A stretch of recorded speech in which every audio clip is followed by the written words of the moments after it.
Hello and welcome along again to another Panto podcast. Thank you once again for downloading. This week my guest is singer, dancer, actor and world famous dame Simon Bashford. We talk about his friendship with Danny La Rue, his love of singing, his 35 years in pantomime and how he keeps so young. So please sit back and enjoy the latest Panto podcast. My guest for today's Panto podcast is Mr. Simon Bashford, or Dame Bash. Dame Bash. I like that. Well, that's what you're known as Dame in the Bash. business. The Bash, aren't you? The Bash, yeah, it's nice. A lot of people start to refer you as that. Where did it begin for you? Because it's been, how many years now you've been performing? Oh, so 36 years this year. 36th Panto this year. I think it all started when I was obviously very, very, very young, and just I wanted to be a dancer. Ultimately, musical theatre was my big thing, and I wanted to come to London. I wanted to train. I wanted to do that thing. So I did. I was a little bit of a Midlands Billy Elliot in some respects. That I was a Midlands boy, and I used to go into Stafford for my training. There was a fabulous lady there, Sylvia Thomas, who was an ex-professional dancer, an examiner for the Royal Academy of Dance, and she kind of put me together. So I went in at like 13, so which for a boy dancer to kind of start dancing and have not done lessons before, it's kind of a little bit later. The funny thing was my sister had the dancing lessons and didn't want them and kind of take to them, so she stopped doing them and I took over, so that was it. And she kind of put me together, and I auditioned for colleges and got into the London Studio Centre, which was where I went in 1983, and it was the best thing I ever did. I went there at 16. It was the only college, or one of the only colleges at that time, that took you at 16 as well. So I left school and went to drama school, and it was fantastic. And they, at a college, they had like an embargo on the first year, so you couldn't work in your first year, but you could in your second year. So we did Pajama Game at college as the end of term musical in the first year. Then the following year, I auditioned for Panto, and that's when it started. That's when the Panto bug started, and I auditioned for what was then the Triumph Apollo pantomimes. Duncan C. Weldon, lovely Duncan C. Weldon, who we lost recently, and went to the open audition, and I got the Richmond pantomime, and that was 1984-85. The Carry On team, Kenneth Connor, Joan Sims, Suzanne Danielle was in it, Peter Goodright, Jimmy Edwards, Susan Morn. That's when they had bills. It was fantastic. And then that was me off on the road to doing pantos. What was your role then? I was a dancer. I was over. I was, yes, and loved it. Oh my God, I was living the dream. So I was this Midlands boy living the dream. It was great. So I danced in four pantos before I started to do Ugly Sister, and it was great. It was absolutely great. I loved it. And what was lovely was, you were able to understudy. You were working with people who were brilliant at what they did, brilliant actors, brilliant, comedy entities, and you could watch them work every day. And I always knew that I wanted to. I love dancing, but I wanted to get out and do the kind of juvenile roles and things like that. I never saw myself as a leading man. I was always the comedy boy, the one that would, mess things up a bit, or do you know what I mean? Within musical theatre, you always get like the leading man who's quite straight.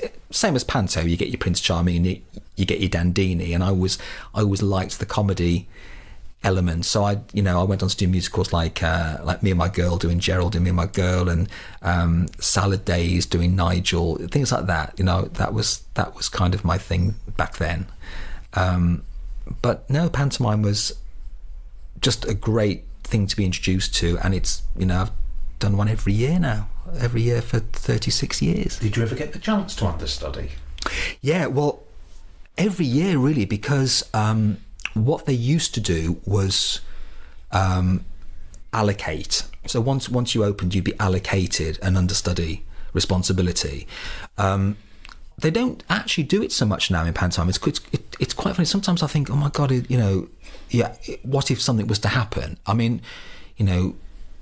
some shows people, the dancers aren't allocated a cover, but hey, we always used to be. And you would rehearse it properly. So you would actually come in, have your rehearsal call, and, maybe go on, maybe not. It just depended. But the first 2 years were Jack and the Beanstalk. So Richmond was Jack and the Beanstalk, and then the following year I went to York Theatre Royal, worked with the genius Barry Kayla up there, again as a dancer. But then I got an extra £25 a week for being the back end of the Cow, which was great. So yeah, I'm quite happy with that. Good deal. Extra 25, and £25 then was, it's a few bob. And then I went to Plymouth Theatre Royal the following year as a dancer, and that was a lovely pantomime. It was Cinderella had been at the Palladium. That would have been Christmas 85, 86, and then it transferred down to Plymouth. So Roger Redfarne, who was artistic director in Plymouth and directed the show, brought it to Plymouth, but he wanted to recast it, and he very much did a different take on it. But it was a beautiful show. Emmanuel costumes, absolutely stunning show. And in that, I understudied Chris Harris as Ugly Sister. And Chris Harris was a little genius. We became great friends. Chris became a real mentor, actually, of me. We got on so well. He was brilliant. And like I say, I understudied him. And 1 year after Plymouth, I danced again and then started playing Ugly Sister. But on that sort of like that journey, I was talking to Chris quite a lot, and getting tips and things like that from him. But he was absolutely great. He really was. And he's another one. I mean, then he was Bristol Old Vic's Dame for years, and then he went to Theatre Royal Bath for Martin Darden UK Productions, and he was there right up to his death, really. But he was great. He was lovely and very, very supportive as well. Did you go and see many pantomimes as a child? Every year. Well, I was lucky because my parents were very into theatre, and my dad was a singer as well, and a good one. My dad was great, and my parents were beautiful because they never. It wasn't that sort of pushy, showbizy kind of approach. It was very, do it if you want to. It wasn't sort of, sometimes you get that sort of pushy parent thing. But I didn't have that. So I was really lucky, although we went to see lots and lots of shows. And my big love of Panto started from the Palladium pantomimes. So we went to see the Palladium pantomime every year, or whatever the Palladium Christmas show was. So if it was a musical, like Hans Andersen it was one year, or we would go and see that. But first pantomime I saw was Jack and the Beanstalk, Frankie Howard, Alfie Bass, Dora Bryan as Dame at the Palladium, which my dad took me to, Gordon and Bunny J. Wonderful pantomimes. And then we went every year, and I just absolutely fell in love with Panto. And also the other big Panto was Birmingham Hippodrome, because obviously being a Midlands boy, I would go to the Birmingham Hippodrome as well. So yeah, I was lucky. I saw a lot of Panto growing up. Did you ever stage door?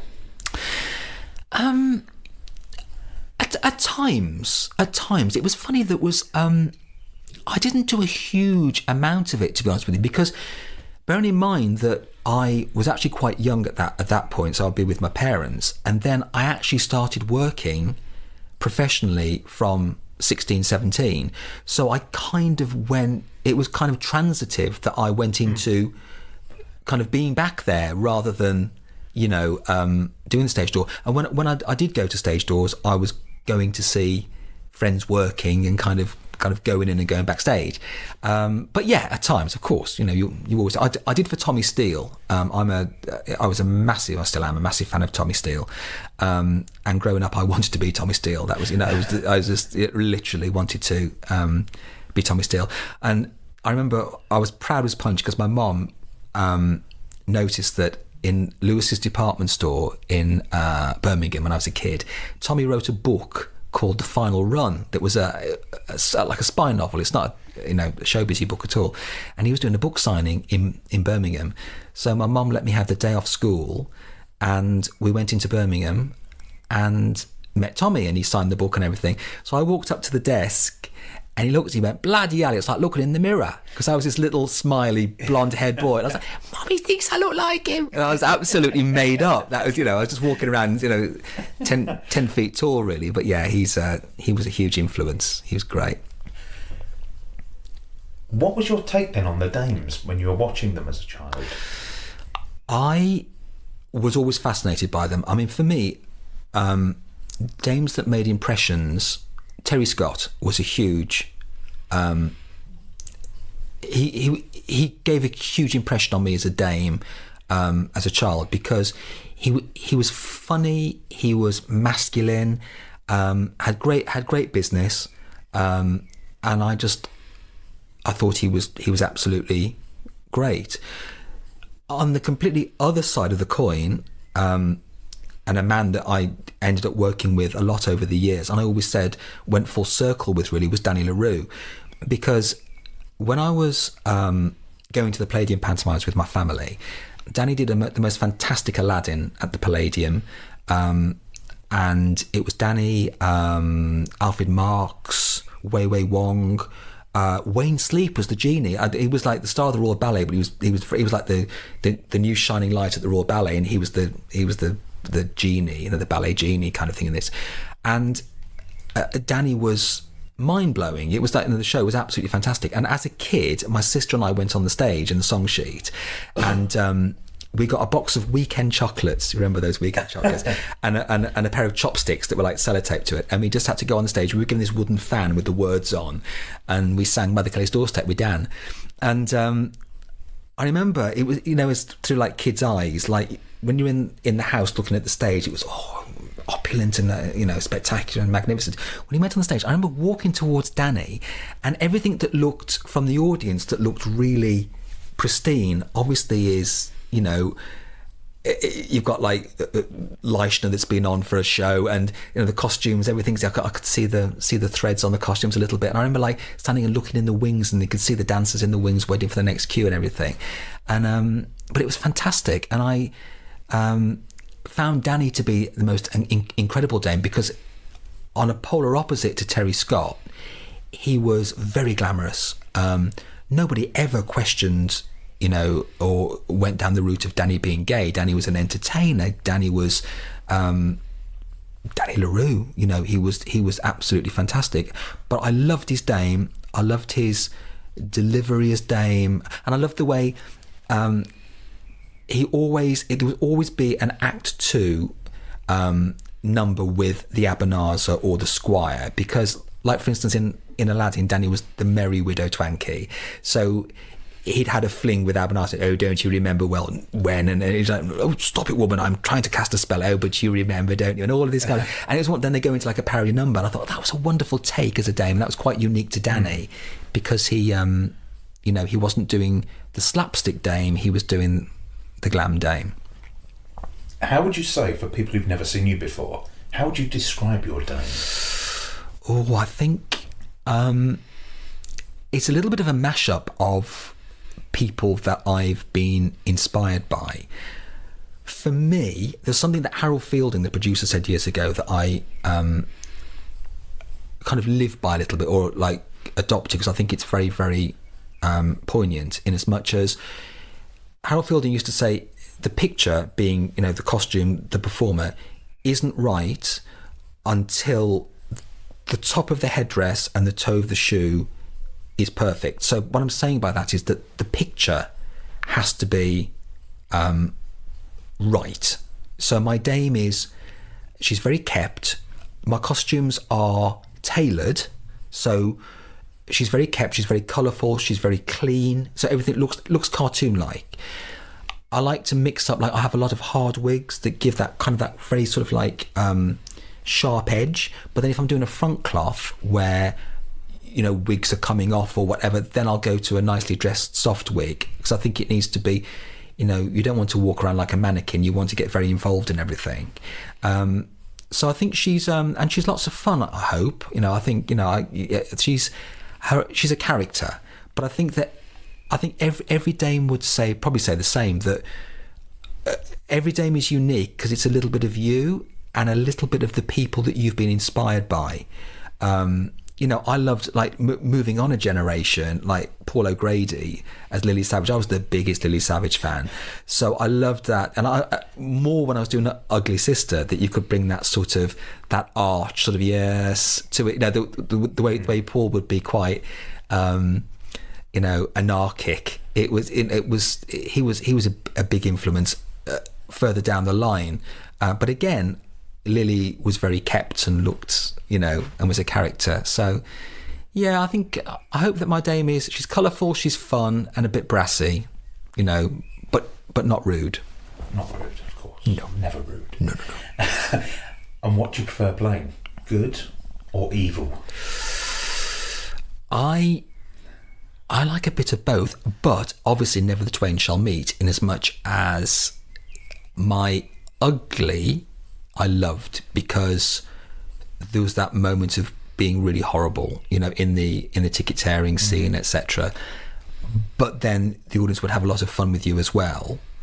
I love the warmth of a dame now. I mean, it was something that I initially steered away from, because I was off a dame quite early on when I was a lot younger, and it was something that I actually steered away from to begin with, because I didn't think you could play someone's mother, you know, and I still maintain this. I mean, you know, I think if you're too young, it doesn't work unless you have a major rewrite of the script, because you need to be the mother, you need to be the aunt, you need to be whatever it is. So, you know, you do need to have that sort of, that bit of maturity on your side, but also be able to maintain the stamina and the energy, and you know, because it is.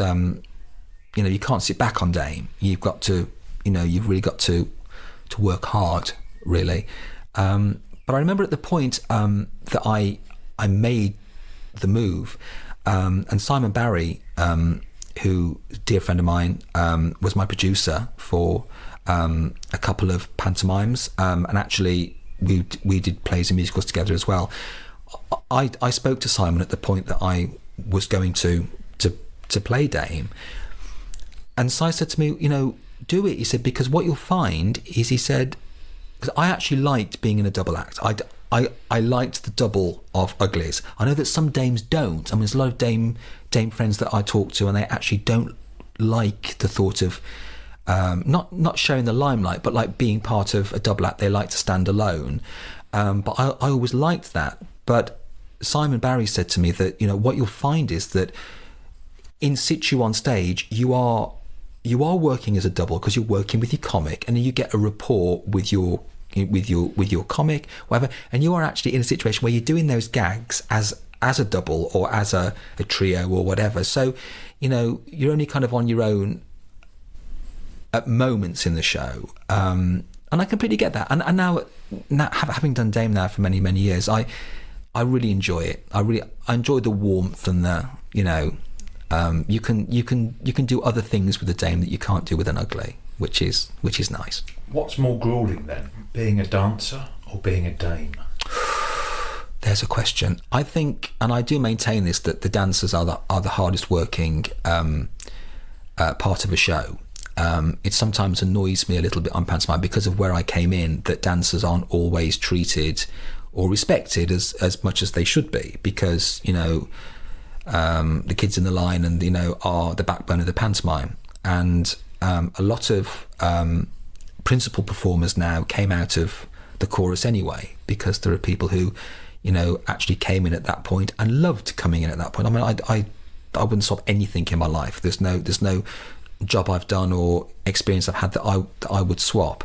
But I do think that sometimes the dancers the dancers work very, very hard in a different way, because I think if you play dame or ugly or, you know, in the right way, you should come off knowing that you've worked hard. Does that make sense? So you should come off going, I've really worked hard. There's and I physicality think, as well as totally, yeah. acting, yeah. And I think that comes from having been a dancer, because I'm not shy of hard work. Well, I'm a Midlands boy as well. You know, that's it. You work. That's it, you know. Does your dame move around a lot?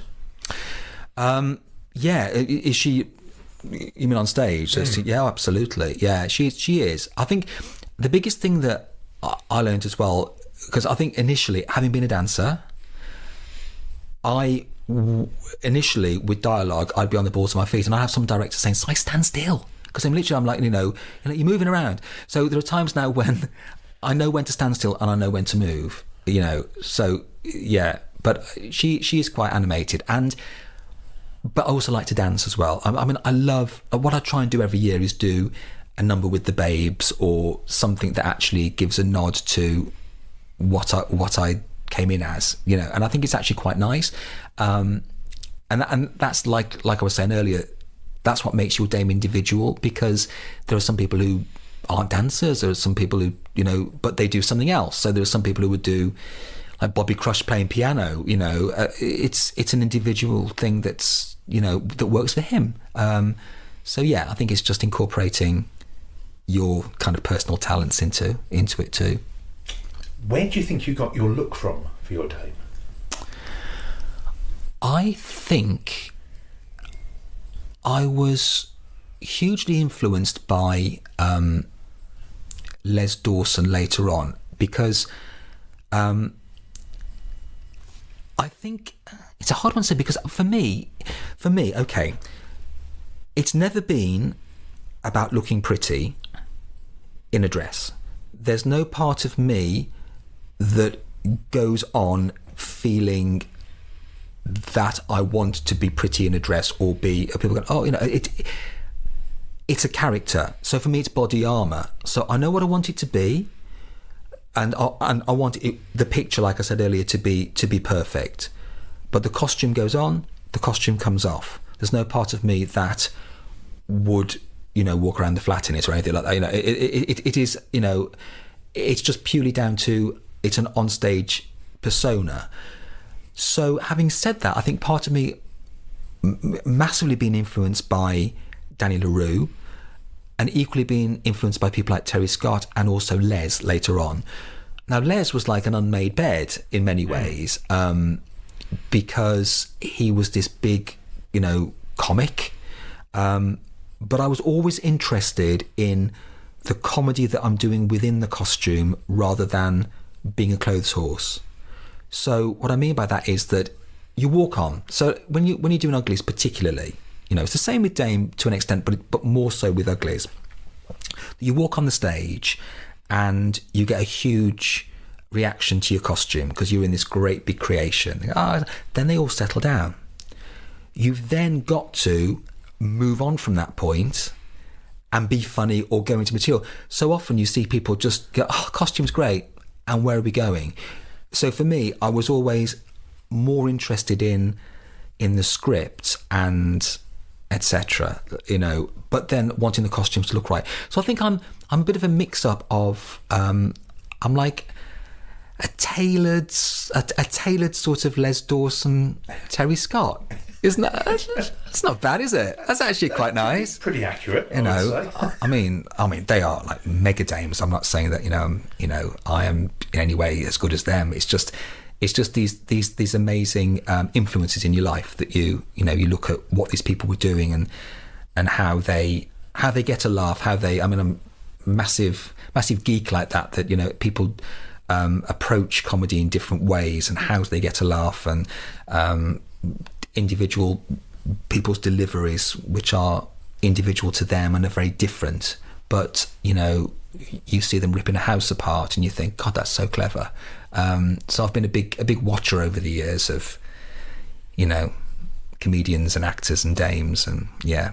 Do you find yourself making notes as well? No, do you know, it's really funny. I've seen people. I went to see Ken Dodd in a show, and I was mortified because there was a guy sitting about 2 seats down from me writing the entire act down, and I was like, no, it's sacrilege. For me, I wouldn't. For me, that's like, it's stepping over a mark, because I've got respect for what they do. It's their act. And I would never emulate that. I would never take that word for word, or, you know, I would have an idea and incorporate it as a thought process into what I'm doing. But no, I think there are some times though that I actually love to watch things back, and there's sometimes, you know, when things are released on DVD and everything, you know, it's wonderful. But, you know, there are things that obviously back in the day that we didn't have things like that, and we didn't have iPhones, and, you know, and think, oh, we'd love to have caught that moment, but hey, you can't, can you? But it's kind of in the grey matter somewhere, you know. So yeah, it's in there somewhere. It's in, yeah. And it's funny the way it kind of comes back, and you think, oh my God, I remember that routine. You know, something kind of prompts you to think back on it, and, you know, You've ever done that subconsciously? Actually put something in the act and then gone, this is that person from years ago? Oh, I think a lot. Yeah, I think a lot. And it was that I've been in the middle of something on stage and just had like a like a flashback moment, you know, when you think, oh my God, you know, I know where that came from now. Yeah, I think, but that's, you know, that's paying homage to great people that you've been lucky enough to see work. How did your friendship then come about with Danny La Rue? Well, it became working with Danny really because, so like I said earlier about going full circle with Dan, it was that moment of going on stage as a child in the song sheet, and then being aware of what a huge star Danny was. So then Danny was, you know, I would go and see Danny. I saw Danny do Hello Dolly, for instance. I saw Danny's shows, and they were always opulent, enormous shows. And I think people now, when you talk about Dan, the modern generation or people who weren't around at that time don't quite understand how big a star he was. And not only here, he was massive in Australia, Dan. He was, you know, so for me there was a little bit of sort of, you know, when Dan walked in the room, there was a star walking in the room, basically. It was this, you know, he was a great force. And then as a dancer, I then went into Danny's music hall and variety show that we did at the Birmingham Hippodrome with Russ Conway. And then over the years just did bits and pieces. I mean, there are people who work with Danny more than me, but I did some nice seasons with Danny. And then the full circle being that I did his last pantomime with him in Croydon, and actually understudied Danny as well, because Danny was a big age at this point, and it was only, I think, 2 years before he died, or a year and a half before he died. And Barry Stead, wonderful Barry Stead, who was my producer in pantomime for like 15 years with different managements, and lovely Richard Cadell had joined forces, and Duo was the pantomime management then. And from a place of care, they just said, you know, will you cover Dan, because just in case anything goes wrong. He's a big age. We've got a big schedule. We got 3 shows a day on a Saturday, you know, twice daily. And I said, absolutely, Will, but we don't talk about it. You know, Danny doesn't know. Of course, anything happens, I would step in. That would be absolutely fine. And of course, we had nothing to worry about. Danny did every show, and he was absolutely great. And I'm so glad that he did, you know, because he just, can you imagine going on, imagine the, you know, the audience, if you know he's not on, he'd be like, oh, we'll talk about hostility. He'd be like, oh, we don't want him. yeah, exactly. But no, he was a lovely man. He was a lovely man. And it was lovely to, like I say, go that kind of full circle with him, really. You must have felt then quite proud of yourself to actually be honoured to be in that position, to be given the chance should Danny be. Yeah, it's only now that you think in those terms, but no, I completely get it. There are times now when, like when you were saying earlier about like thinking back on things, I do sometimes pinch myself and go, oh my God, I was in a lovely position by doing that. At the time, you think nothing of it. For me, it was, of course, I would step in for somebody who I called a friend and was, you know, just a lovely person. And if he needed help, Of course, you would, but we had nothing to worry about there. But you do actually look at it and think, yes, I was lucky. I was lucky. Yeah. It was quite the compliment for you as well. It was a lovely compliment, and it was lovely because I know that Barry and Richard kind of came from the point of, well, you've worked with him a lot. There was nobody else in the building who had, on that show, who had worked with Danny before and kind of knew where he would go and could actually, it's in that situation, you're more keeping the ball in the air rather than being Danny La Rue. It's that thing of like you would go on and be the fairy godmother in that. So I would have changed from being ugly to being fairy godmother, and I could have gotten the show from A to B to Z. Do you know what I mean? It's that kind of lateral thing, isn't it? Let's get us through this because we've got somebody off. Did anybody take you under their wing then, in your process of becoming your dame? Yeah, well, I think Chris Harris did. Like I said earlier, he was he was amazing, and we stayed in contact. Another man who I absolutely adored was Barry Kayla. So on my second pantomime, Beric was the most amazing dame, and it was really funny because the first pantomime was star-studded in Richmond, so it was so then friends oh my god, you're working with them. Who are you working with on your second pantomime? So, well, I'm doing Jack and the Beanstalk again, but I'm doing it in York. Who's in it? It's Barry Kayla, Marty Barras. We don't know who they are. Well, when you get up there and you realise that Martin Barras, David Leonard and Barry Kayla are just comedy gold, and wonderful actors and, everything there. So I was enormously kind of led by Beric then. I went into this, I just looked at him and thought, God, you're an amazing dame, because he is so masculine. He's very much Alma the Riley type of dame. No makeup, the bun wig. He's just Beric, and it was lovely to do it in. That would have been like 1985. So he'd only been there about 4 or 5 years at the Theatre Royal then, but you could see that he was already carving this enormous great groove of being, the future. Like now, obviously last year he retired, and you think, oh my God, after 40 years, and it was just lovely to actually go back and think, wasn't it lovely to have done it with him then. I remember going back and seeing a pantomime up there as well. And he had this wonderful thing where you were his nephews. Oh, my nephew's in today. Where's little Sam? And stand up. And then you got to go. And he was so lovely because it was kind of go, yeah. What? And then the audience was so, they came back every year, and you get people tapping you on the shoulder saying, oh, we saw that pantomime. It's lovely. Did that teach you lessons though as well, that it's not always about names, but it's about talent? Completely. And I think that's always been my kind of like guiding kind of light in the industry, really, is I love the industry, with my heart and soul. I've always been aware that it's show business, and it's a business. And what kind of Bashford's theory on things a little bit is like, I think that a lot of actors have not worked in other departments in the industry, and they really should do, because you really appreciate what your wardrobe department are doing, what your stage management are doing, what your theatre staff are doing, because without them, you've got the easy gig. You turn up, warm up and go on, whereas there is this whole thing of keeping the ball in the air and keeping the show going. So I've never been one for egos. I've always had a focus on talents and what I think is talented. So yeah, definitely. And over the years, there are people that I put up there equally with the big names I've worked with, as being equal, totally. Have you ever suffered with nerves?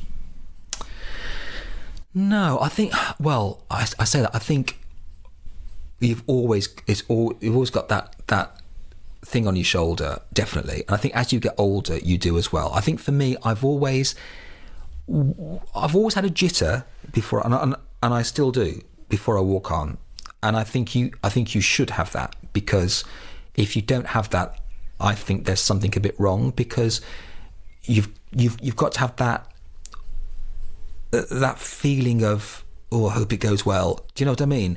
Once you do what I call the walk, so once I've walked onto the stage, I lose it and I feel in control. But there is that moment of walking on, and I do have the kind of tummy flip, because I care and I want it to be right. But yeah, I think so. I think there's always an element of nerves with everything I do, which I kind of think is a good thing. Even with the dancing. Yeah, because I think not so much when I was younger, and obviously then I was dancing full time, so you do have the element of not thinking when you're younger. I don't think you think as much when you're younger about the things that could potentially not go wrong, but could, I think as you get older, you think, oh, don't stand too close to the edge of the stage. You never used to think. Yeah. You just literally just go with it, and you're flipping girls all over the place, and you wouldn't even think about it. But but now I put my back out, and I've been no use to anybody now. So yeah, I think so. I think you do have those little sort of those moments when you get nervy, no matter what you're doing. Do you think it's healthy then to get the nerves? Yeah, I think so. Because performers that don't get nervy, I don't say that they're not good performers. They are. All the greats that I consider to be great, I know get nervy or have those moments of wanting it to all be right and wanting things to go as best as it possibly can. And I think that if you don't get the nerves, there's probably a little bit of arrogance going on there. I could be wrong, but I think sometimes it's that thing of don't believe in yourself too much. Just keep listening in and making sure that everything is right. And I think there's that other thing of keeping an eye. Sometimes the nerves can come from a place of not entirely you want, because you care about everything that's on that stage being right. So you can be nervous about something coming up that you think, oh, is that person going to give me the cue because they didn't at the matinee? Or I was a bit close to that pyro earlier on. It can be all manner of things, and then you get beyond it and you go, oh, why am I worrying? Just enjoy the moment. They can be dangerous places, the stage though, as well, can't they? They're the most dangerous place in the world in many ways. I mean, they really can be. I mean, absolutely. I've seen things happen on stage that and I've done that thing. I've saying about pyros, I've stood too close to a pyro and it's gone off, and you think, I smell something burning here, and there's the edge of your frock, and you think, oh, good God. Yeah. But yeah, absolutely. I think unless you appreciate all that goes on that stage, like, again, going back to having experience of different departments, I mean, it's like if you're flying, for instance, absolutely, prime thing, you need to be secure, you need to be there early, hit your mark, be in the hands of your technical team who will make sure that you're safe. Whatever it is you're doing, you need to be aware that it can potentially be a dangerous place, yeah. Do you think, going back in time, when you first started off, because you said you absolutely adore comedy, and you study comedy, would you have liked to have gone down the comic kind of route? I have to say that I am definitely a comedy actor. I am not a stand-up comedian. I have the most highest levels of praise and admiration for stand-up comedians, and I've been lucky enough to work with the best. I mean, Jim Davidson in his heyday, Stu Francis, some amazing comedians, and my comedy partner now, Neil Wheatley, who is an amazing comedy boy, Buttons, Muddles, etc.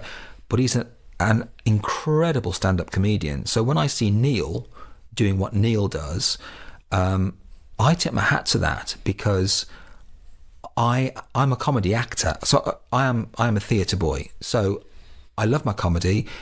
My timing's good.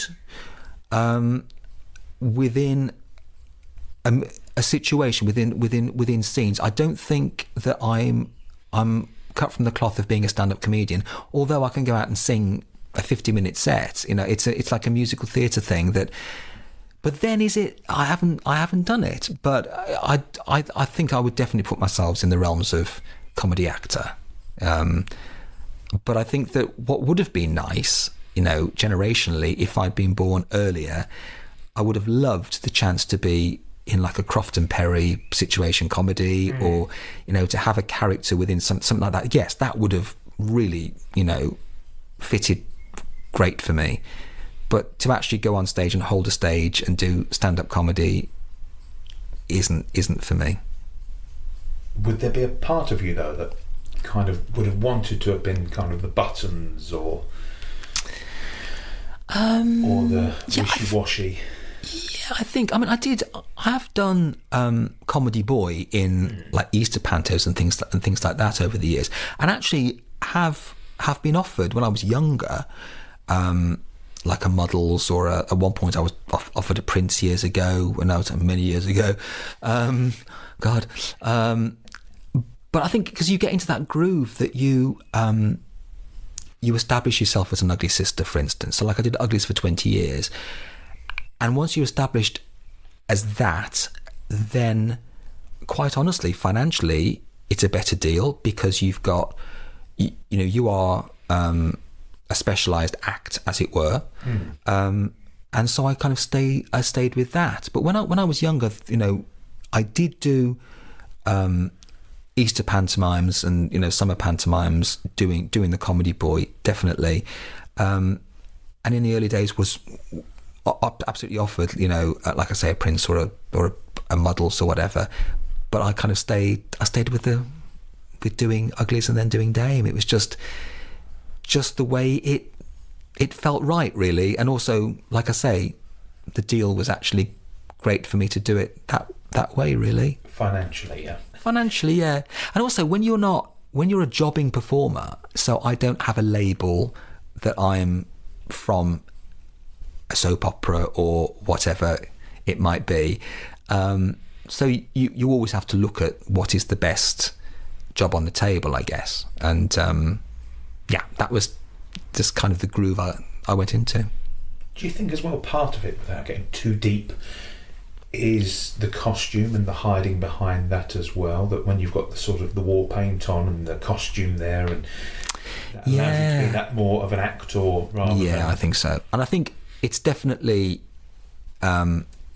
relevant for me, because I think it's really funny as a person. People perceive you as being the most confident person in the world. If I'm completely honest, I've always been the other side of it. Like on opening nights, etc., I'm the boy in the corner with a beer. I'm not sort of out there going like, hiya, you know, doing the whole showbiz thing.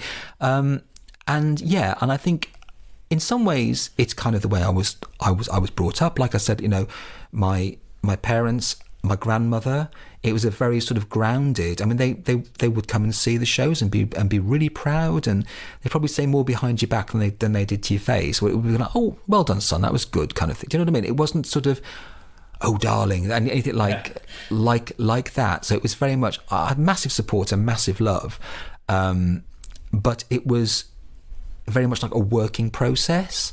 So I think for me, with the fact that I am quite a shy person, and I think the other side to it is that as well, is that if you go out there thinking that you are God's gift or you are gorgeous or whatever the thing is, then it makes you an egomaniac. You have to actually know what you are right for. So like, for instance, I was always happier being the Juve boy, because I knew that there were better looking guys than me that would be the romantic lead, that would be the, you know, in a musical or whatever.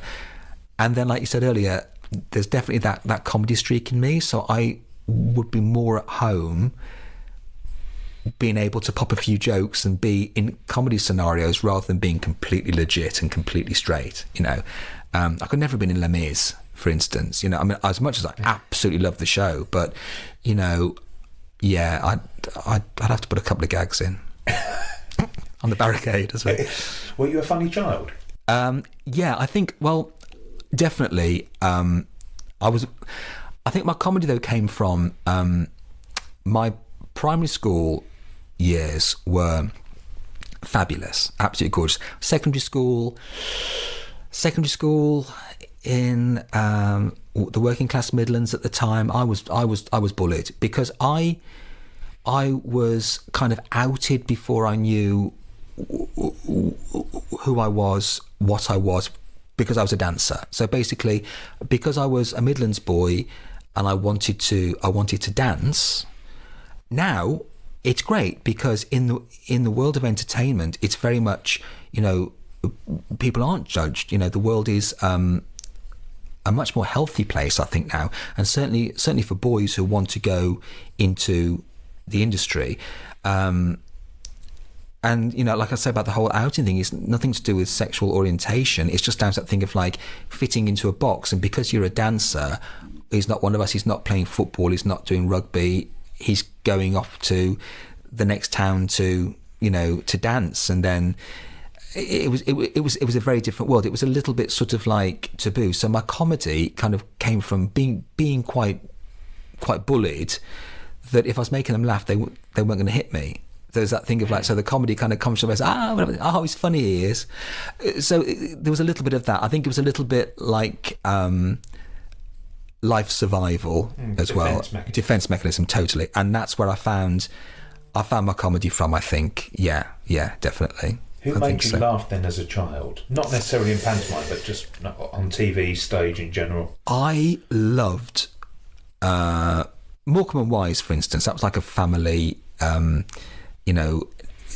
moment when we'd all come together. This is a thing as well at the time when there were 3 channels and then before we got a 4th. So literally, no video recorders, anything like that. So literally the family would come together and they would watch this programme. So shows like Morecambe and Wise I absolutely loved.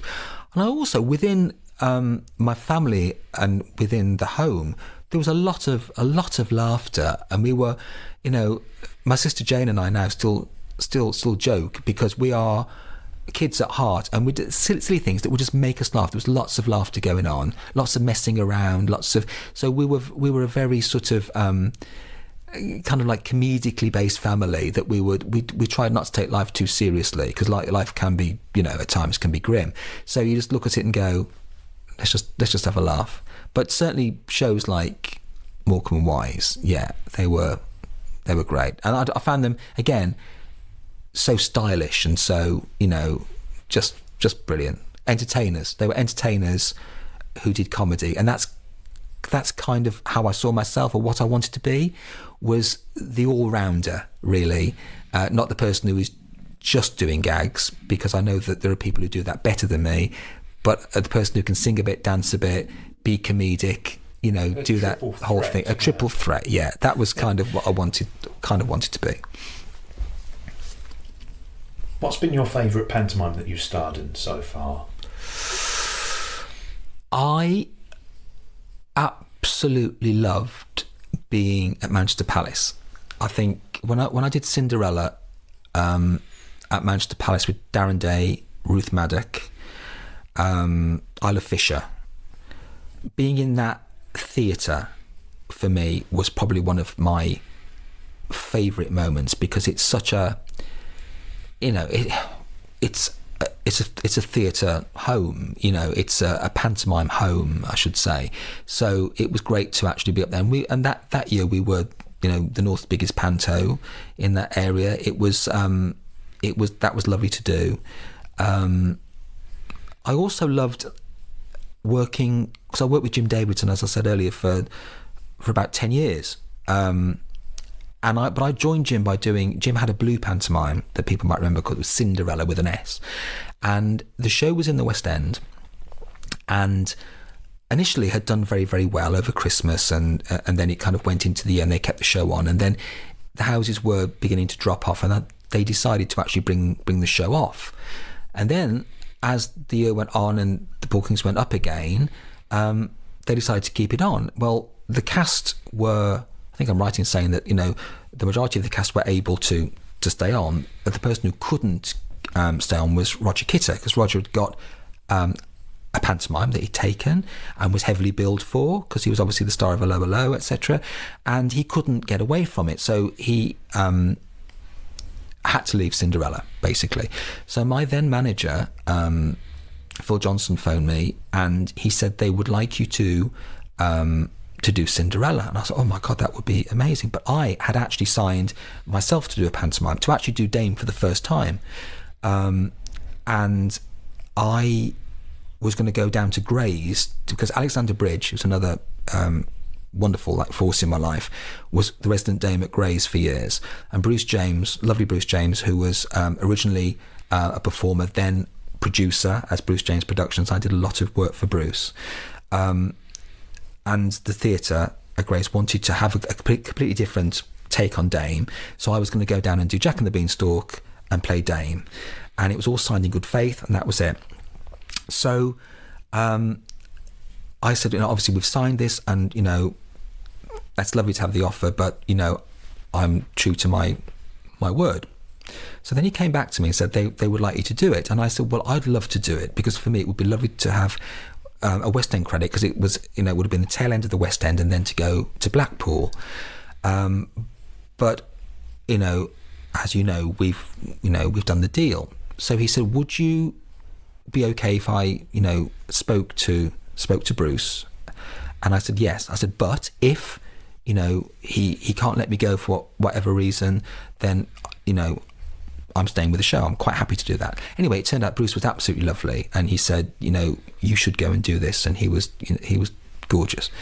So I did that, and that was the beginning. I mean, although it was a blue pantomime, it was top drawer. The people I was working with, the beginning of a great relationship with Jim, because we were polar opposites, and we are polar opposites as people, but we became very, very good friends, and on stage it was just a joy working with him, and it was great. Like, we'd go off and do our separate things, as all of the cast would, but then we'd all come back together and do pantomime, and things during the year. So that moment in the West End, and then going to Blackpool Opera House with it, was, I mean, oh my God, that was like an out of body experience, because it's one of the biggest houses in the country, and it was sold out, because we'd literally gone up to Blackpool on the back of the West End run.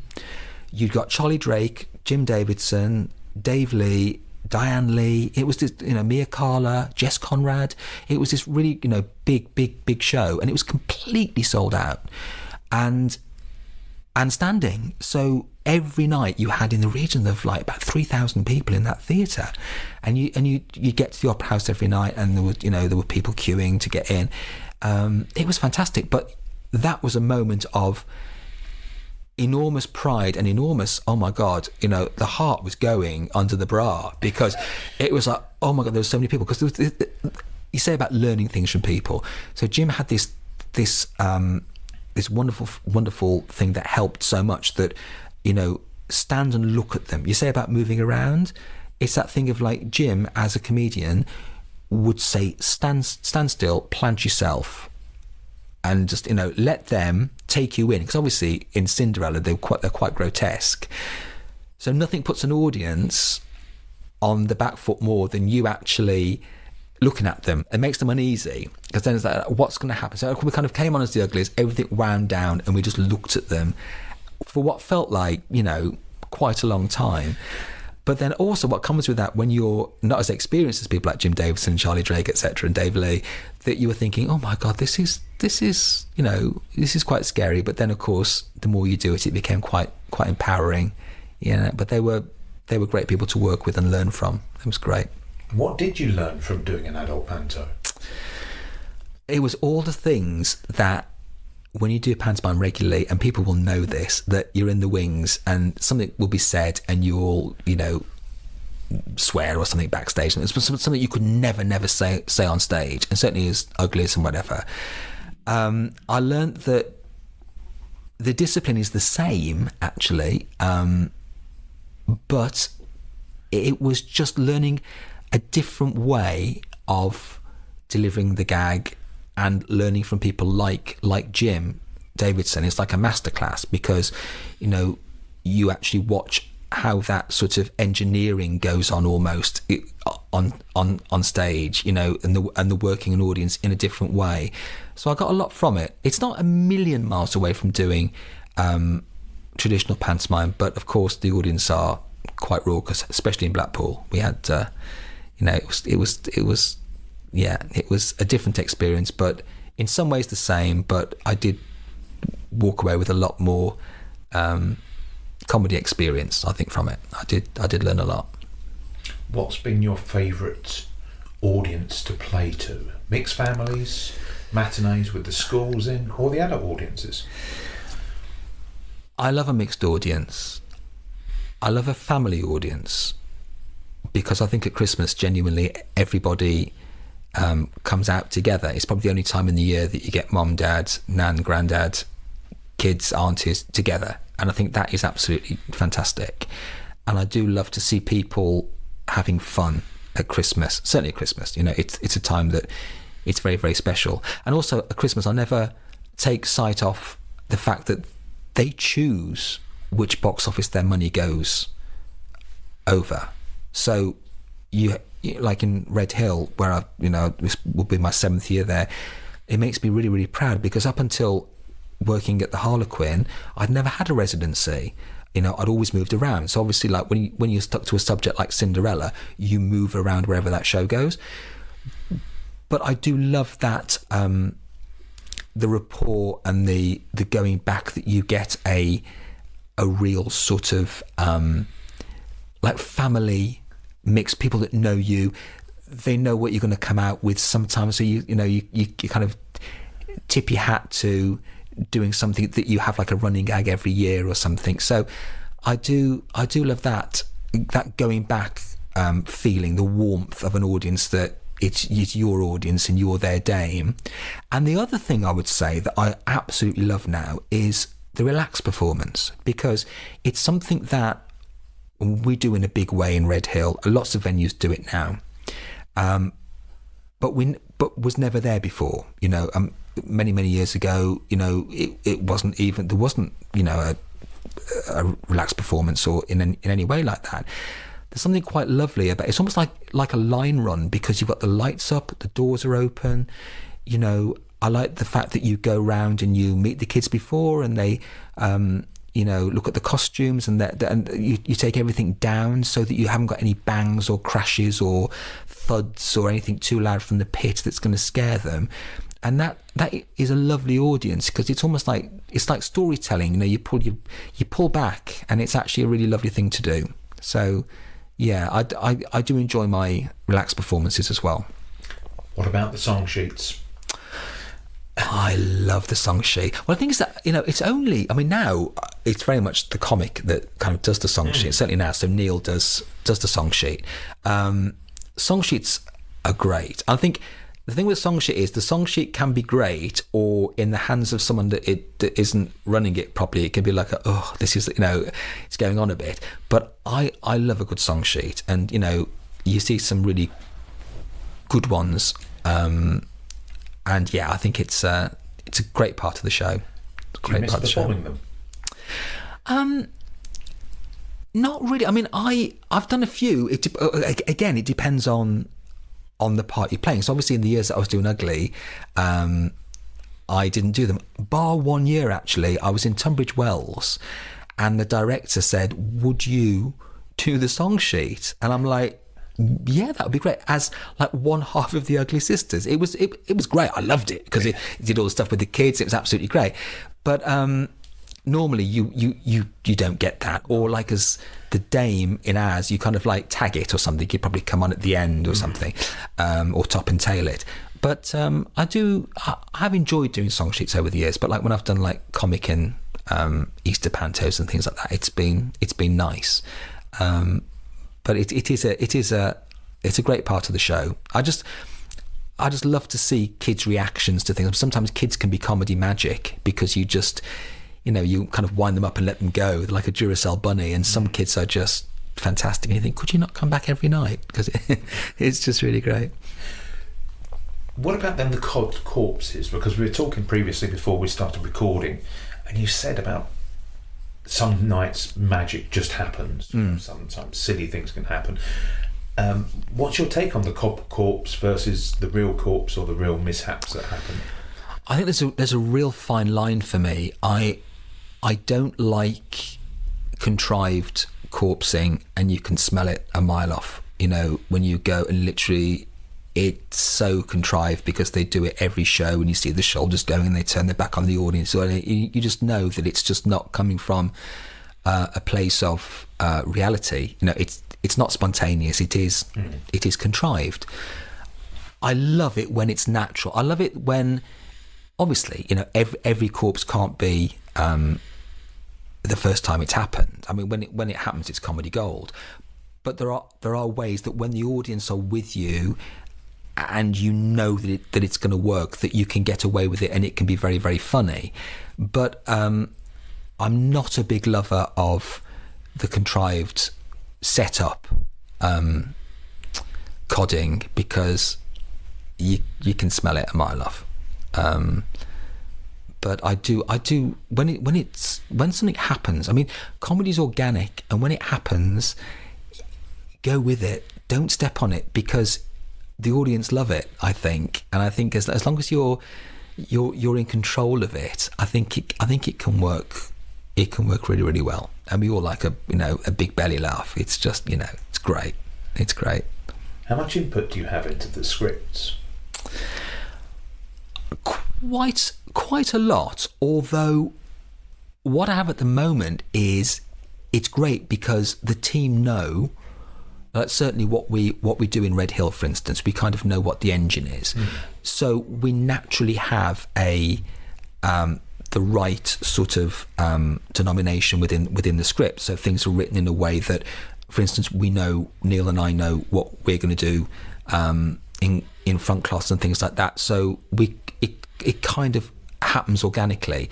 But then I do have a big input into costumes and into songs or anything like that, where we need to bring something out that is a moment, for that part of the script. So yeah, I do have quite a lot of input, but I also a really good team at PHA who put together a really good script. Anything you don't like about the business, both performing and the business as well? Yeah. I don't like nasty people in life. I don't like egos. I don't like the side of the industry that becomes bitchy or unpleasant.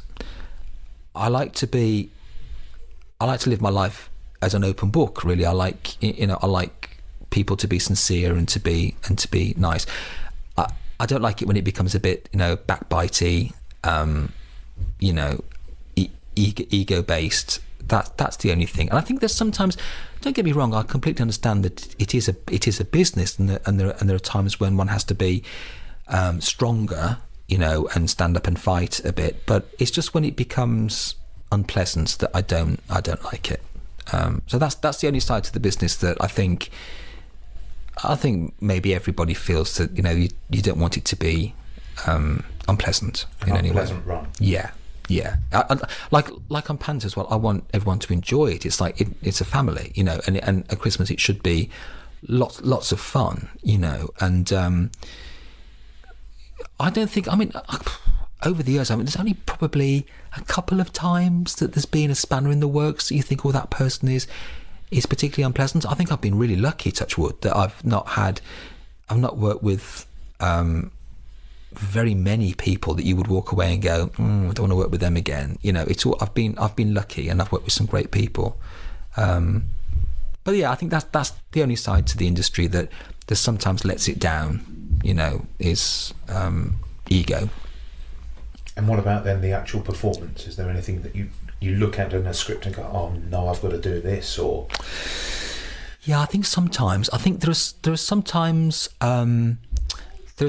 routines that you do, or that are good routines, but you might think they don't entirely work for me, or the way there are other things that I would maybe lean towards doing more. But overall, no. I think, unless there's something that's in a script that I think, well, no, my dame, if it's pantomime, my dame wouldn't say that, or she wouldn't, I think there are things like that I would look at and go, no, like, can we just tweak that a little bit? But I'm quite open to things. I think sometimes you have to go with a vision. So, like, if you have a director or a writer that has a vision that wants to take it in a certain way, then you kind of have to give them that room to do that. So I'm quite open. But there are things that I would actually have an opinion on, I guess, and kind of change slightly. But I'm quite open, really. You've worked non-stop then for, is it 36 years in Panto this year, yeah. Do you miss Christmas? Do you know, it's I know it's a question. I mean, I've always managed to get home to the family where possible. Honestly, now, I'm a very small family, so it's only like myself and my mum and my sister. So what we tend to do is, if I'm away, then we'll do something just after. Because also now pantomimes aren't as long as they used to be. There was a time when pantomimes were 3 months long, so it isn't that anymore. So you're able to obviously have pantomime and then have your family Christmas afterwards. Whereas I've been at venues when I've been able to get home. I mean, doing Cinderella as a blue pantomime, for instance, when we were in Blackpool, because it wasn't a traditional family pantomime, I was able to get home for a couple of days, because we closed on Christmas Eve, I think, and we weren't back till like the 27th. So there have been years like that where I've had a nice sort of break. Also, Lewisham, when I did the Broadway Catford Theatre, because of the area and the way Christmas is celebrated, we didn't do a Boxing Day show. So literally close Christmas Eve and then be back on the 27th again. So you had like a bit of a longer Christmas, which was nice. But then I can't imagine a Christmas without Panto. So I think that's a question that I can't entirely answer, because it's all wrapped up into one. And I think pantomime is such a big part of my Christmas that I can't imagine not having it there, really. So, yeah, I think I'm a little bit...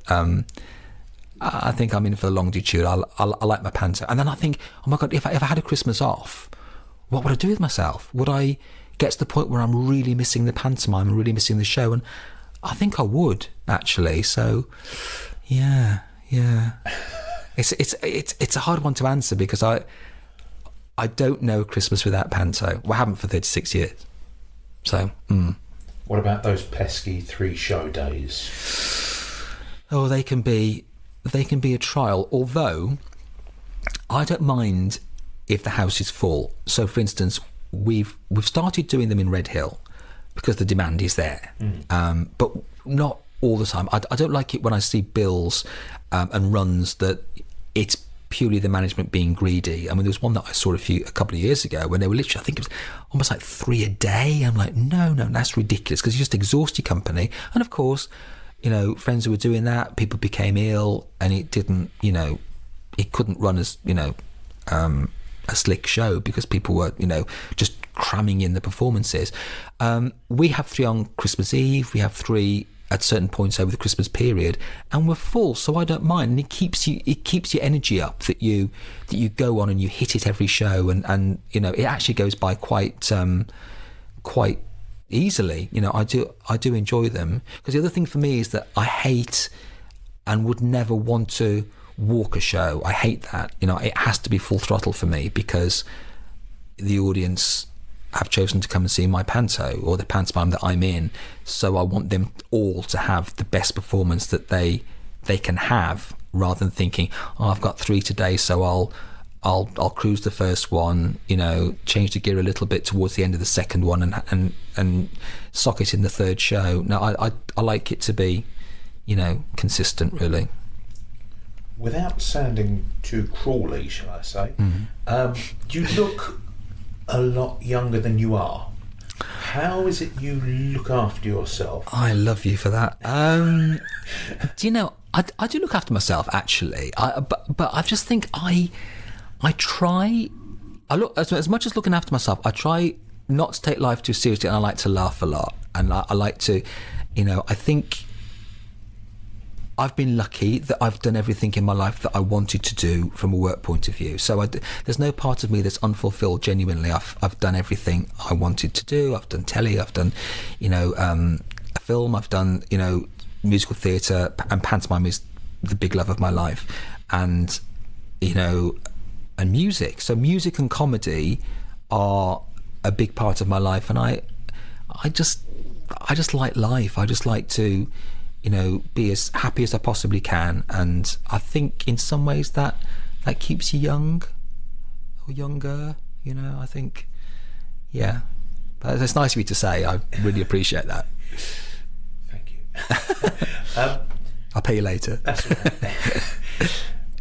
What do you suffer with the Panto blues towards the end of the run? When they finish, I think that a little bit. I mean, I never. When you've got the great company as well. Yeah, I do, and I miss people. I mean, I never say goodbye. I'm a big one, and certainly Neil Wheatley's the same. So literally, Neil is at the end of the run, he's gone, and I've got my get out at that point. So it isn't really until I've done my get out of the costumes and everything that it kind of hits me. So possibly the next day it hits me, and I go, oh, I'm not going in to do a show. I think if it's been a particularly nice one, you do, because I do genuinely enjoy doing panto, and I do get the blues. But then always with the way things work, it's amazing how time flies, and then you kind of finish, and then you think, oh, let's get on to the next one, and then you're thinking, what can we do next year to make it better, and what can we do to put a different slant on it, or do something different that they've not seen before. So it does become like an all year round immersive sort of pantomime thing, I suppose, for me, a little bit as well. You still get excited by it though, don't you? Oh, massively. And I think if you stop getting excited, then maybe you shouldn't do it. I think I don't mean from the kid in a sweet shop type of thing, but I think unless you have a genuine love for doing it, maybe you shouldn't do it. But I think my love has lasted 36 years, and I can't see it stopping, because I do genuinely love it. And I also love watching panto. I love to go and see different takes on things, different performers. I know some people don't want to go and watch a pantomime. I mean, Neil, who I work with at Christmas, never go see a pantomime, and he wouldn't. And he kind of jokes with me about you go. I do. I love going to see pantomimes because it's something I enjoy. Yeah, and I love going to see friends work, and when you can, because if someone's in a longer one, it's great because you can actually either find a show that works within your schedule to see them, or go and see them at the end of your run, which is great. But I've got a massive love of the art form of panto, I think. What do you do after pantomime season then? Do you go away anywhere, or? I kind of carry on, really. I do. What I find works better for me during the course of the year is I like to go away and have breaks. Like city breaks and things like that. Like I went to New York a couple of times last year. I go away and do I find like Eurostar. Having Eurostar is the most fantastic thing. I can be in Paris in 2 hours 15 minutes. It's absolutely great. So sometimes I'll just take myself off to Paris for the day or something, and things like that. And I absolutely love that, because you just recharge the battery, you're in a beautiful city, and it's absolutely a lovely thing to do. So yeah, I don't go away straight after panto, really. I don't take a holiday at that point. I'd kind of go away during the year, because then you're constantly thinking about what you can do next, and what you can the next ideas for things and stuff like that. And then and also like I was saying earlier as well, I do a lot of music now as well, so that is something that I kind of intermingle during the year as well, which is nice. So yeah, I just keep myself busy, really. What is it then about the actual musical performing? What is it you start singing? Well, it came from my early days, really, doing musical theatre. So what I found is, as much as I love musical theatre, and I've done a lot of musical theatre. What you find with it, it's like anything. Obviously, when you're in a show, you're score bound and you can't deviate, and you can't. But I'm a massive jazz lover. I'm a massive, lover of, balladeers. Grew up with, obviously the Sinatras and the Tony Bennett's and all that kind of thing. So in me, and also like Tommy Steele as well, was like a huge influence on me as growing up. So for me, when I stopped doing, shows full time, I then started to record music, do gigs, and it actually came from friends who were in the jazz world. Really, they were like, oh, come and sing with us. And so you start pulling things around in a way that you wouldn't be allowed to when you're in a show. You can't sort of croon a bit of Me and My Girl. You've got to actually stick to what you're on there doing. So it just became it was another box to tick. It was something that I really wanted to do, and it's lovely. It's kind of, it's what I enjoy doing now. So my big loves are pantomime and music gigs, which are lovely. So that's sort of my year, really, performance wise. That's what I enjoy doing. On a night out, then, what would be your perfect night out to relax? I still love going to the theatre. I mean, I'm a massive musical theatre fan. I go and see a lot of theatre, and certainly if there's a Stephen Sondheim musical, then I'm there. I'm the biggest Sondheim fan in the world. So this week I've got my tickets for Jake Gyllenhaal doing Sunday in the Park with George. I mean, it's not for a year, but I can't wait. But equally, I love going to gigs. So I've started going to a lot of jazz gigs with friends, and I love that, and I love that. When you can kind of kick back, have a drink, relax, spend time with friends, and have a nice sort of musical experience or theatre experience as well. It's great. I do have quite a social life, and I love that. My friends are very, very important to me. It's like, for me, being a small family, I've got friends who have been with me all of my life that are who are family, even though they're not blood family. There are people who are in my life, and I class as family. So we spend a lot of social time and do things together, which is a nice thing to do. I really enjoy that. What advice then would you give to your sort of 16-year-old self? Ooh. Do you know, genuinely, I wouldn't change a thing about my life and what I've done work-wise. I would like to go back and do it again in some areas, knowing what I know now. Just there are some things that I've been in situations on shows where I'd kind of like to have approached it from where I am now, rather than where I was at 18, 19, is all. But no, yeah, I think I would just say to myself, don't take life too seriously. Enjoy yourself and enjoy every part of what comes your way in this industry, because it's I've been lucky to actually sit here and say, well, I've done some lovely shows. I know that some people would have loved to have had the opportunities that I've had over the years, and I'm grateful for everything. There's no part of me that feels unfulfilled, and I think that's kind of a nice place to be. Was that because you were knocking on doors, or did it stem from reputation? I think initially I knew what I wanted to do, so from a very young age, for me, it was a no-brainer that I would go into the industry and work in the business, because that was all. I mean, at school, I would openly say, it's going to be my life. It's going to be my working life, and I'm glad that I went to London at 16. I'm glad that I got on with it and didn't leave it too late, because I was able to it became quite organic because you'd go to open auditions.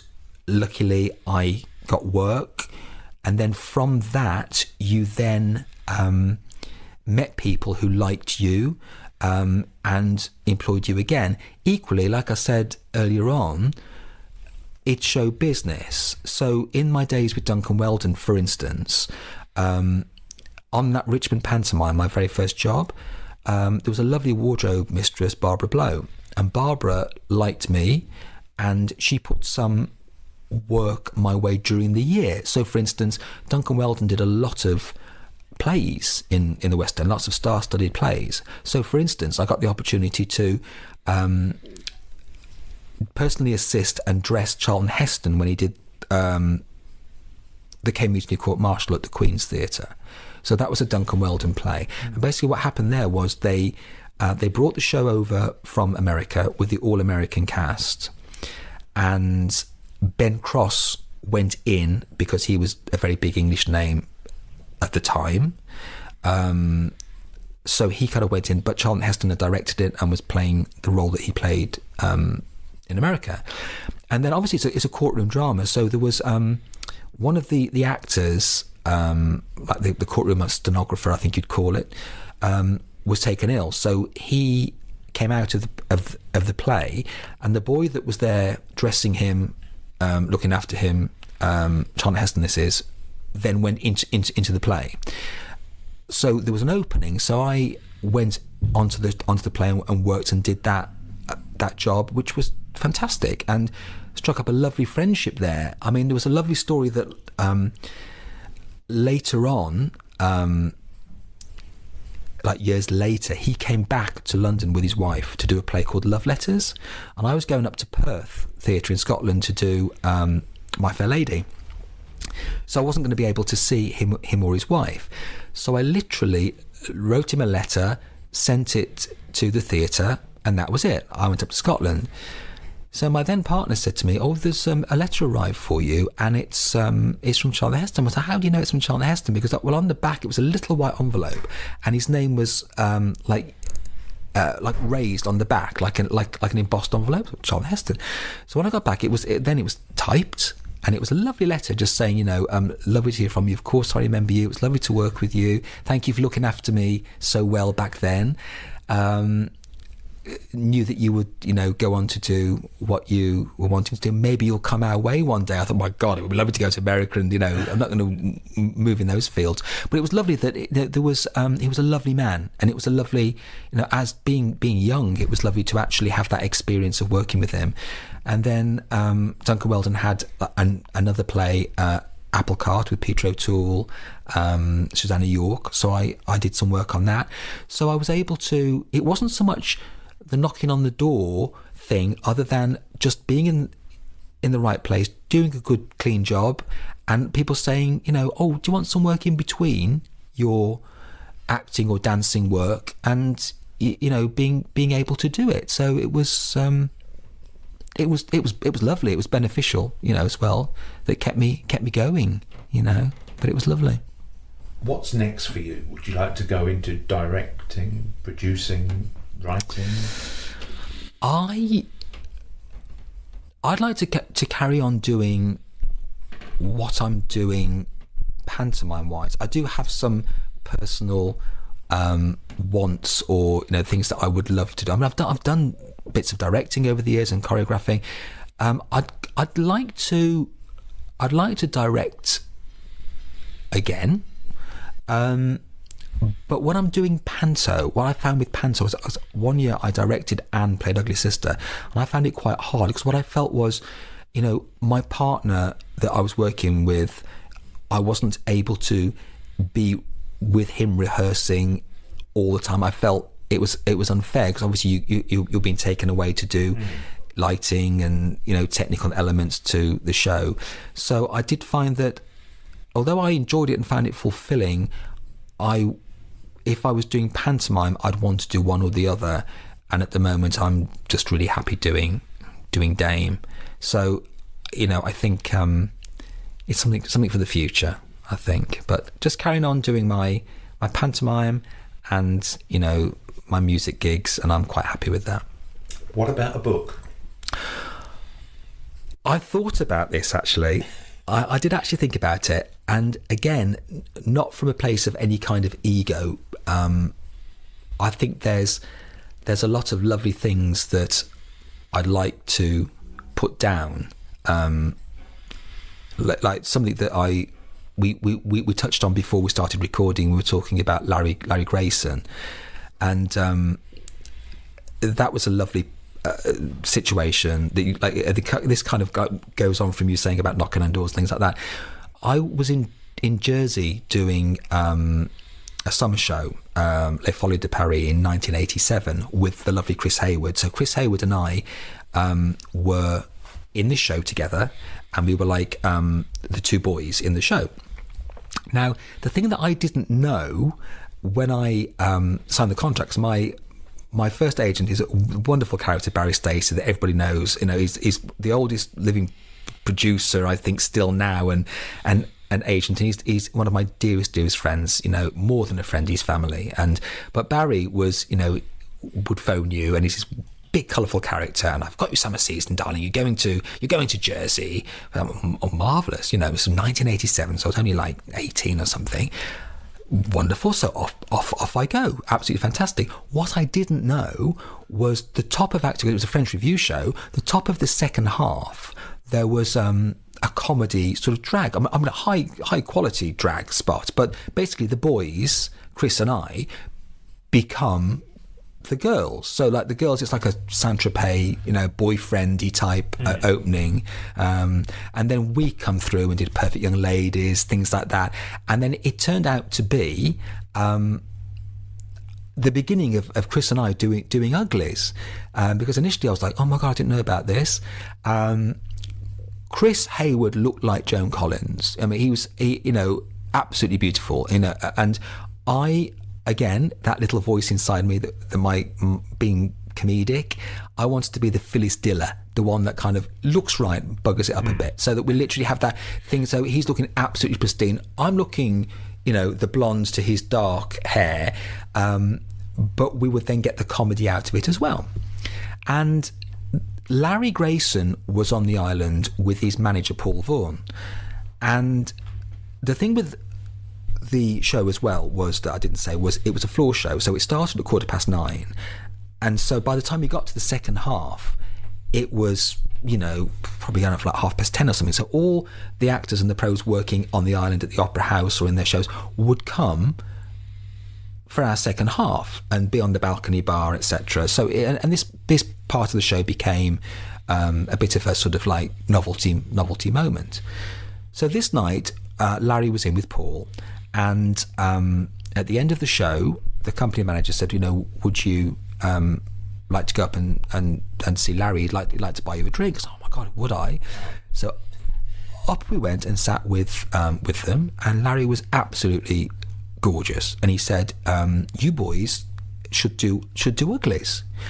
And have you ever done it or thought about it? So it was 1987, so the year before, or that Christmas just prior, I'd been in the pantomime in Plymouth that I said about earlier, Cinderella, as a dancer and covering lovely Chris Harris.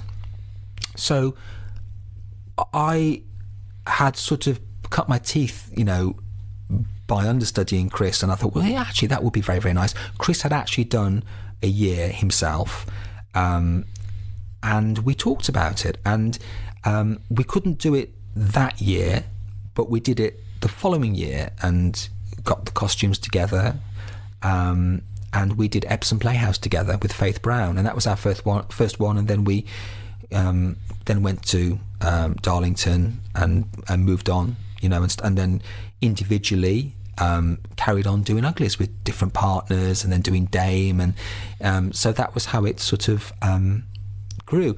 And what was lovely there was, again, Larry became like a little bit of a mentor because I kept in contact with him, and also Paul Vaughan, because Paul Vaughan had an office in Alpha Tower in Birmingham, which is directly outside Central Television, and I worked for Central Television a lot in the 80s, doing all sorts of things. It was great at that time because, you know, because I was a local boy, and there was a lovely casting director there called Barbara Plant, And a friend of mine said, you should drop your details to Barbara Plant because, there's always stuff going on. In the days of Crossroads and Boone, and there was all manner of things going on.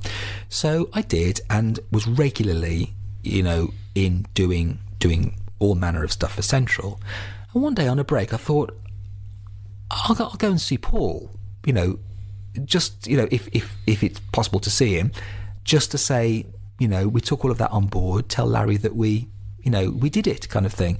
So I did, and went in and went up to his office, and he was lovely. And he passed all of that onto Larry, and then Larry got back in contact with me, and I went to see him doing pantomime at the Alex, and that was lovely. But that was just a lovely little sort of moment that if you were to put it down and write it within a book scenario, it would be quite nice. And I think it wouldn't be a book written by a person who is a household name or anything like that. It would just be like a nice book that is my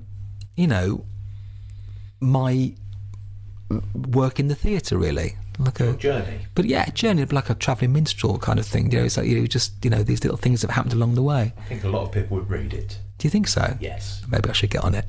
Get the pen out. You can have the first copy. Thank you. Oh.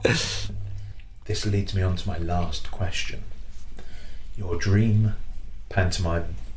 You can be in it. Ooh. You can choose the theatre. You choose the production. The cast can be alive or sadly deceased. What would you like to choose? Oh, do you know?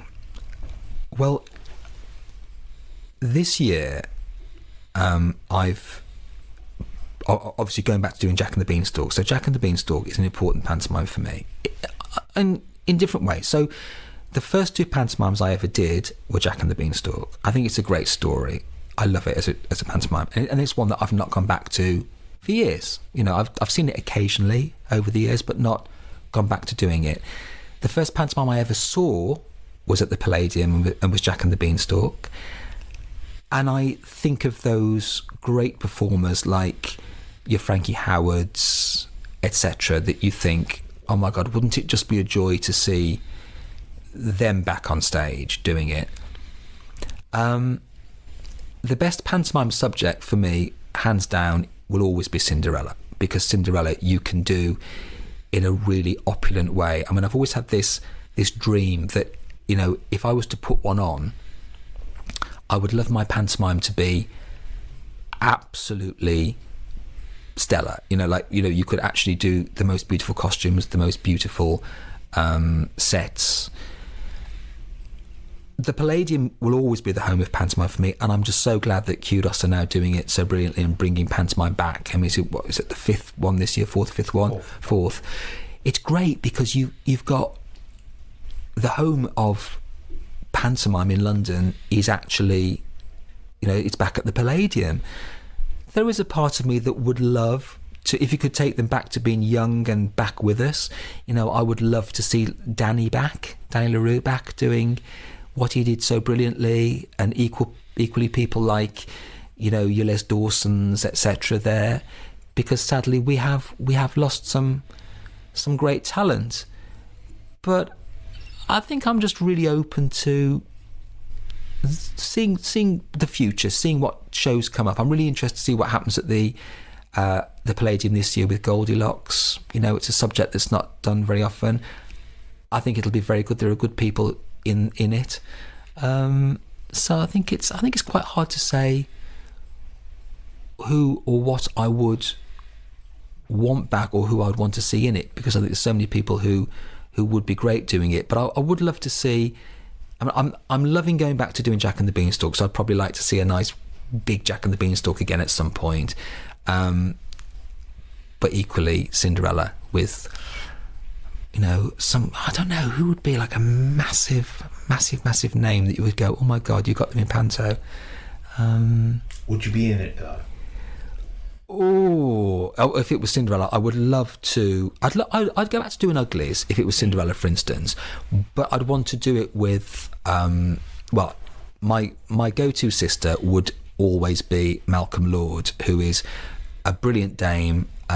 Mal and I did a couple of years together as Uglies, and he was an absolute joy.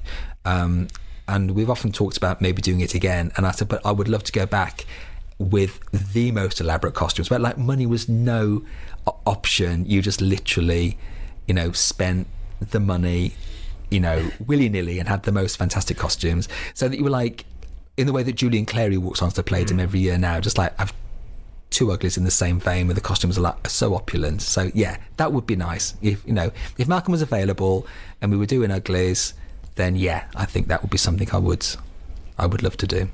Who'd be your buttons? Oh, now it would be Stephen Mulhern. I've worked with Stephen a lot over the years. I mean, obviously now he's a huge star, and he's quite rightfully up there doing what he's doing now. He is a terrific pantomime beast. He was the most beautiful Buttons, because Buttons he's the boy lost. You've got to, for me, you have to get Buttons right. And I think Steve did. In the way that when he was younger, the best Buttons in the business was without a doubt Jim Davidson.